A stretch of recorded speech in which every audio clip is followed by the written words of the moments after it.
Hello, welcome to my modding tutorial.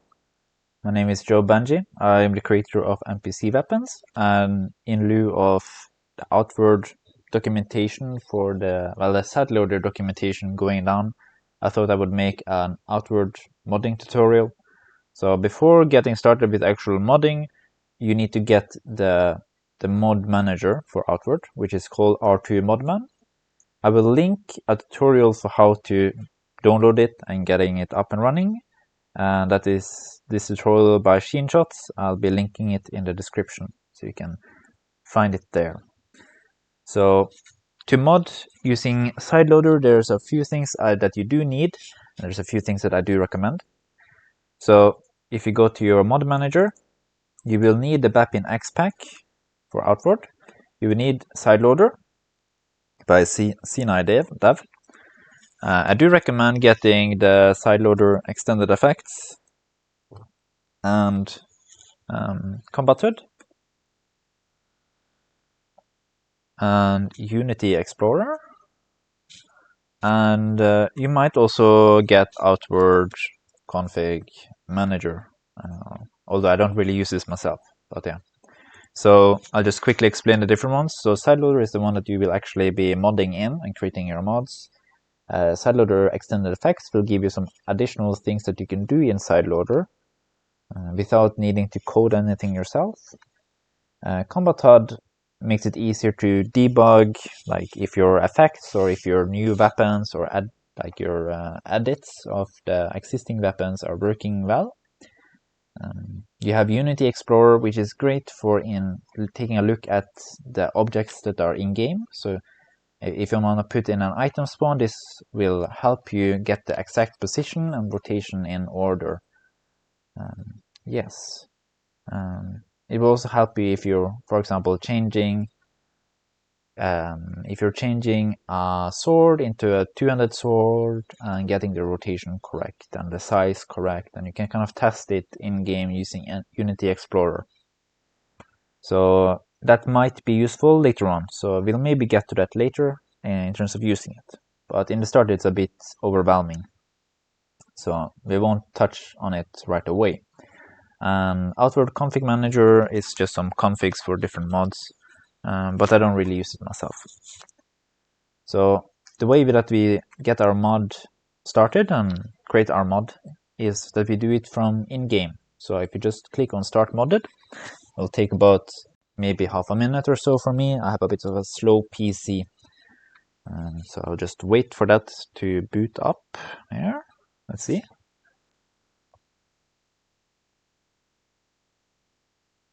And I'll in this video I'll be showing the folder structure and some basic stuff about sideloader without getting into the meat and potatoes of how to use it for making items and all skill trainers, skills, etc. Okay, so we are now in game, and for me I have a shortcut for opening the menus for sideloader, but you probably haven't set a keybind for it yet. So the place that you would find where to set the keybind would be in the settings of Outward Definitive Edition. And then you go to keybinds here. And on the top, it should say sideloader menu. And you assign this to a key that you want to use. Have it like a slash or whatever, but you can use for whatever you really want. So I'm gonna press the slash, and then I open my sideloader menus. And we have the sideloader packs here. We have some tools. We don't use this that often, but we'll get around to it later when we are dealing with item spawns. And then we have something called hot reload. I can get to that later in the video. This is where you would put the name for the mods that you're creating, and after you put in the name, you can click on the create pack, and I will create the mod in a specific directory I'll be showing later. We also have the list of mods currently active, and they are here. So here you have all the mods that are currently active in your game. So right now I have a couple of them, but let me create our first mod here. So I'm gonna press on this. I'm gonna call this Joe Benji mod or test mod. So I'm gonna click on create pack. This will then create a folder inside the BepInX plugin directory. So if we open that up here, so I just clicked on, I think I just clicked on that, yeah, Joe Benji test mod. So if I click on this, we have this mod folder now created. All of these mods that we have installed are located on the, if you go to app data, roaming, R2 modman plus local, outward profiles, default, BepInX, plugins, and then, yeah. Inside here we have all the mods that you are using right now. And for you, it will probably only be sideloader and Kobantal and those kind of things. But yeah. So you just created your first mod folder, and inside this, it's empty. We haven't done anything here yet. So we can then jump back in. We can jump back in the game, and we see here that you have SL pack category. So you have many different categories. You have characters. So an example of this would be if you want to add a skill trainer. This is the one that you would click on. Next one is drop tables. This contains items that you want to add as a drop table to, for example, a merchant, so stuff that he sells, or an item which you want a monster to drop. And the only information this contains is basically just the items itself. So information regarding the merchant, so is the merchant ID or the monster's ID will not be inside of the drop table, it will be inside of an item source. And the item source basically points towards two things. It points towards the source of the item and the drop table that you want to attach. So that's the description of the item source. We also have enchantments. We have items. Items is a bit more flexible than you might imagine. So items are stuff like, okay, you have your potion, you have your weapon, you have your tents even. You also have your skills. Your skills are classified as items in sideloader. Most of the things will be items. Next up, we have recipes.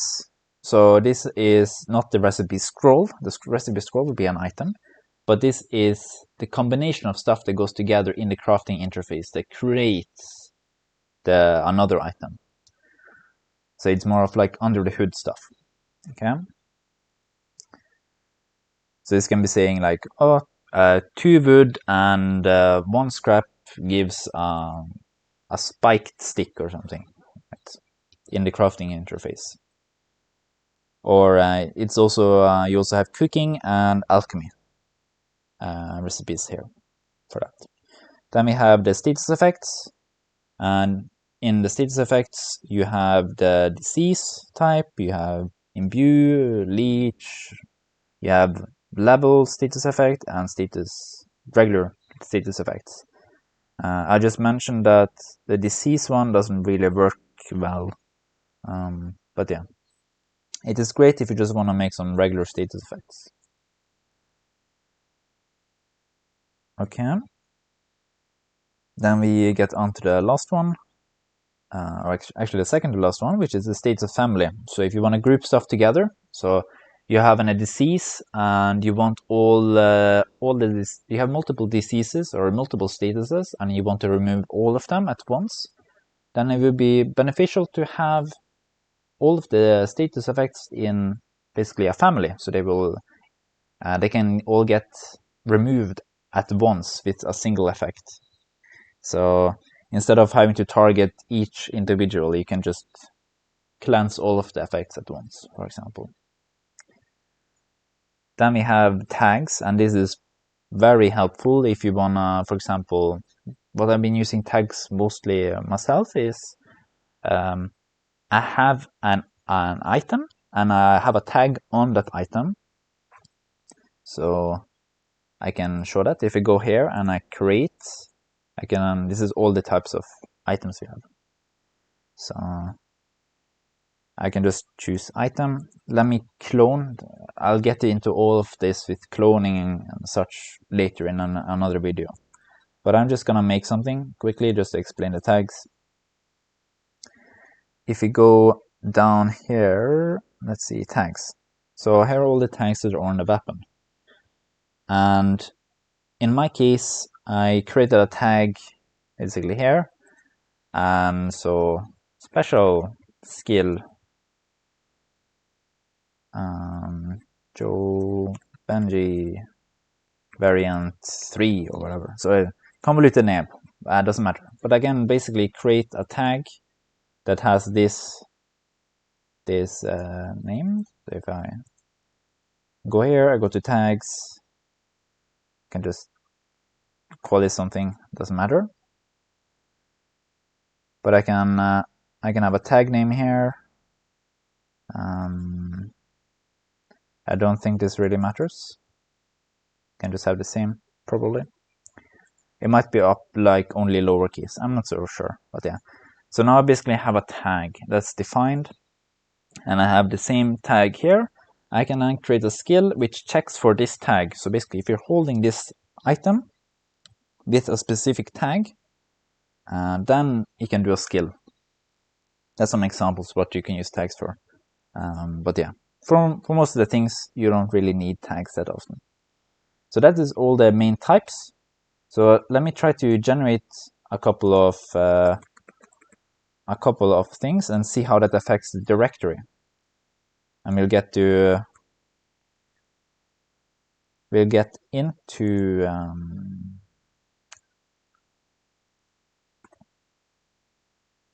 just gonna do that.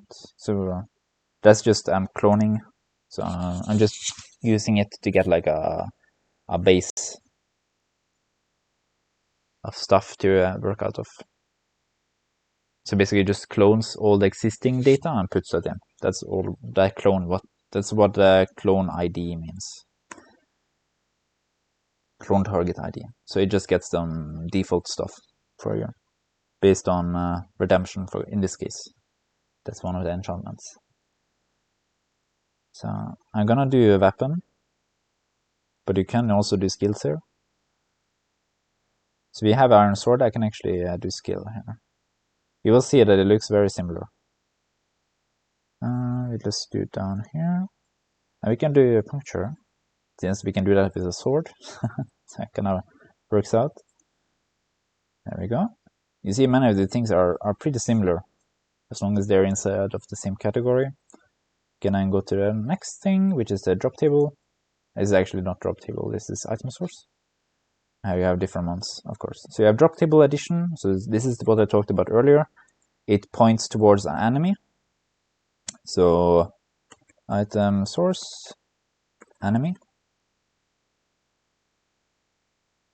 So yeah, but we'll get to more regarding this later. And yeah, you have item spawn and item container spawn. Okay, we go next. This is a recipe. You can scroll down. You can grab the primitive club. So this is recipe actually. Let's go with recipe. You have different kinds here. So you have crafting, I think. Yeah, so you do the changes here. You have regular crafting, you have cooking, and you have alchemy. So instead of selecting it here, you do it in this interface. Okay, we have status effects. You have different ones, of course. Let me make one. So I'm not gonna make a disease. I'm just gonna do a regular status effect. Let's do cool. Just gonna call it cool too, or cooler. Okay, status family.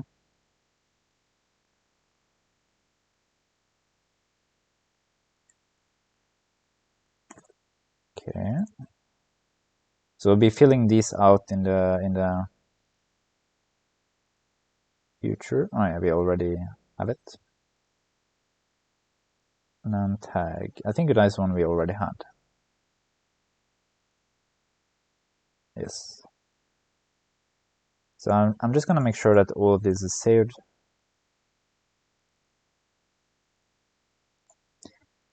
Like this. So you see here on the left, nothing is in these different categories. Nothing is actually saved yet. Then that is because it hasn't been reloaded.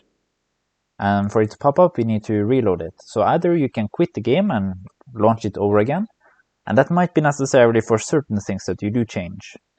But in many cases, you can also just press on the hot reload here. So let us do that. And then if we click on, not create pack, but if we open this mod menu now, we should have our mod here, of course. We click on it, and now we have all of these populated with stuff. Okay, perfect. So we can now see how it affects the directory. So I can tab out. Okay. So now that we are tabbed out, we have our mod here, of course, in the plugins that we talked about earlier. We have inside of it a sideloader folder, and inside the sideloader folder, we have all of the different categories. So it's essentially the same. We have our XML code or XML data, whatever you want to call it. And this is the stuff that we'll be filling out in. Anyway, I will be just talking a bit generally about these kinds of folders.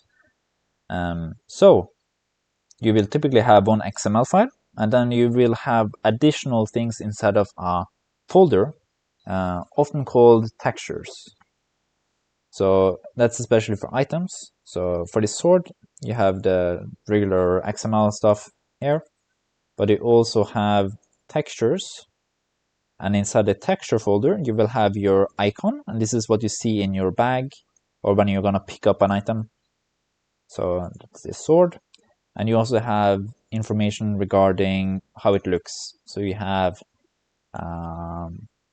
something called a normal texture. I recommend searching it up. There's some nice videos showing what it means.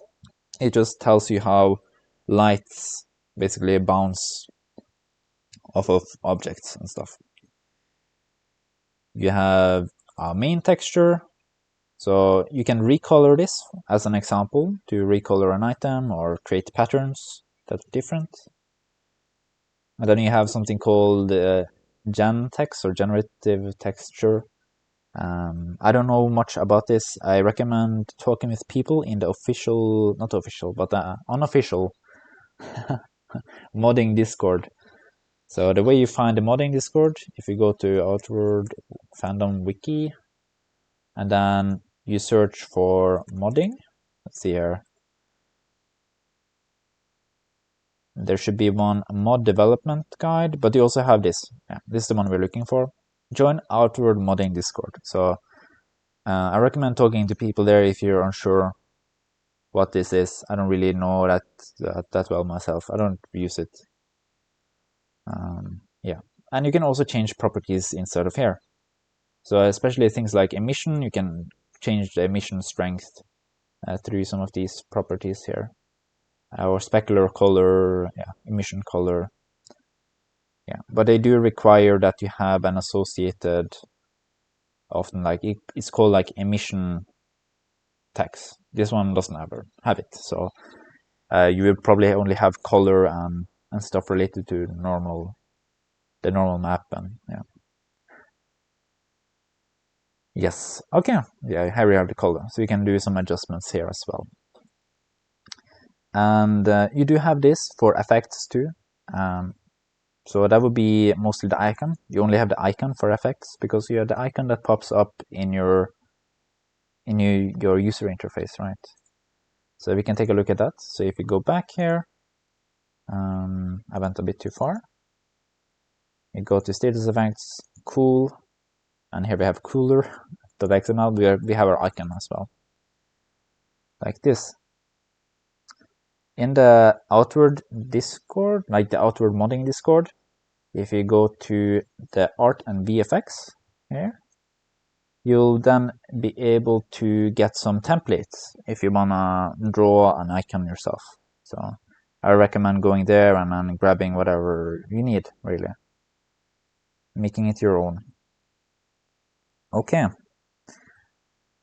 Some other tools that might be interesting or helpful, you have the different kinds of extraction tools,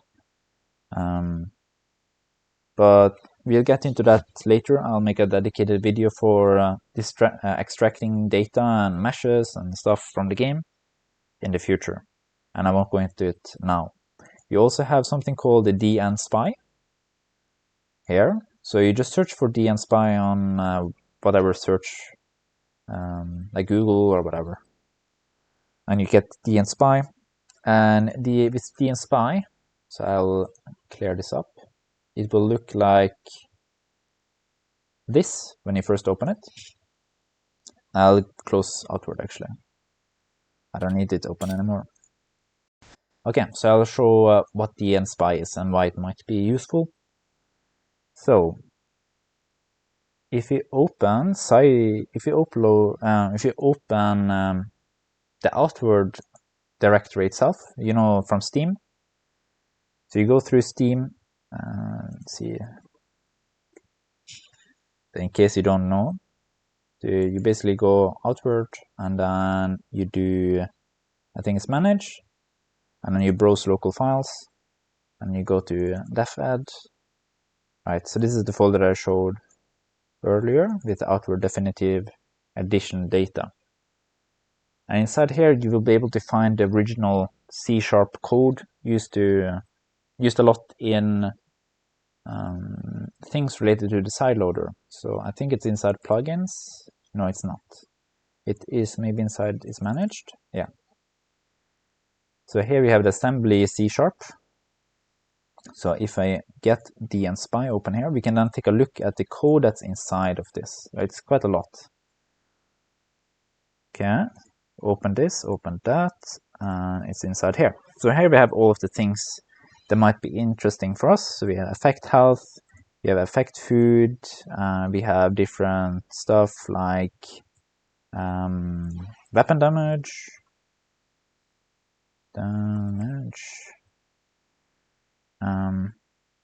like this, different things that are very handy to have on hand, because if you take a look at sideloader, we can do the same in sideloader, because that's also a DLL. All of these mods typically often have a DLL file with custom or their own code running.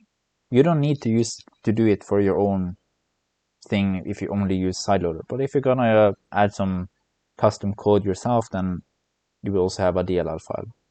So if you go back in this plugin folder that I showed you earlier, where you have your mod, and we scroll down to sideloader itself, we can then drag the sideloader.dll into dnSpy as well. And if I open that,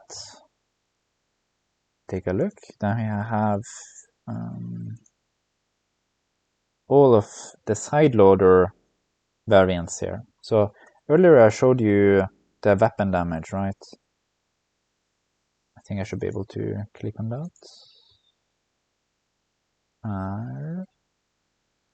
Okay. So I'll do that as an example. You have weapon damage here, right? This is the one that I showed earlier, which is used with things like moon swipe or stuff, right? The only things that you see in sideloader is a couple of the things here, right? So if we go to the sideloader variant of weapon damage, so I just search weapon damage, and we find it here, SL weapon damage. These are the things that you see, right? But it connects to a weapon damage, which is from the game itself, which is here. So it basically just puts in the stuff that you need for these different parameters here. So it kind of hooks into the existing stuff, right? So if you have some, if you are a bit tech savvy and you don't understand why things aren't working, you might be able to find some some semblance of understanding if you take a look at the underlying code using dnSpy. And sometimes also sideloader here. Like some parts are actually documented. I think I've seen code be not code, but I've seen some comments. I might be actually stupid. I might be misremembering. But yeah, you can sometimes figure out stuff from dnSpy. Okay. So that is also something that is helpful. And I think that's pretty much it. I'll be going into items in the next episode, and along with items, also drop tables and item spawns. Yeah. So I'll see you in the next episode, and I hope you have a good day.